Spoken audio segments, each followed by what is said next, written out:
আপনার খুব ভালো বন্ধু, কিন্তু বিপদে আপনার পাশে থাকবে না। আপনার হয়ে জনসম্মুখে দুটো কথা বলতে তার দ্বিধাদ্বন্দ্ব। সে কারোর সাথে সম্পর্ক খারাপের পক্ষে নেই, তাতে আপনাকে নিয়ে যা ইচ্ছে তাই হয়ে যায়।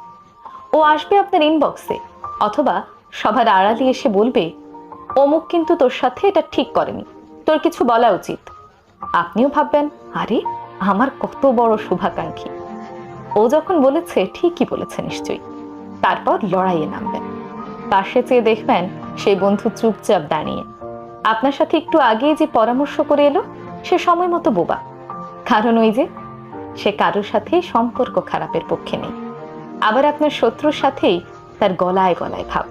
আপনার সাথে কাটাকাটি হয়ে গেলেও সে কিন্তু আপনার শত্রুর সঙ্গ ছাড়বে না। কারণ কি?